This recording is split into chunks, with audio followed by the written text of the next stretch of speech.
Let's check out this breaking news that we have been keeping our eye on. This has to do with the U.S. military seizing 2 oil tankers earlier today, one that Russia claims to own, the other captured in the Caribbean near Venezuela. The video that you see behind me showing the movement, or the moment I should say, the U.S. forces overtook this second vessel during a pre-dawn operation. As for the tanker that Russia claims to own, the U.S. Coast Guard has been chasing it for weeks. It was seized off the coast of Iceland after American forces were unable to board it in. We're joined now by CNN military analyst, retired Air Force Colonel Cedric Leighton. So what is the significance of the Bella 1, aka the Marinera, that is the renamed name here, being seized today? Right, so this has several areas of, and by January 1, all of a sudden, it's got a Russian flag and is now known as the Marinera.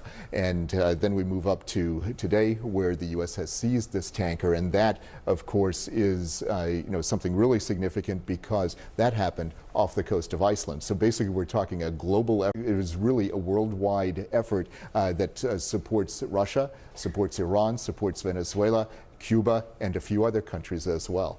This is quite the game of chicken that the U.S. and Moscow are playing here. What does this escalation mean? So when you look at exactly what has happened here, Brianna, you see the U.S. Coast Guard. This is them watching the vessel exactly as it's about to be seized. And we basically had a whole bunch of assets in the area that were stationed, many of them in the UK, including AC-130 gunships, Ospreys, V-22 Ospreys, the surveillance aircraft, the P-8 surveillance aircraft by the Navy, and of course transport aircraft, the US C-17s.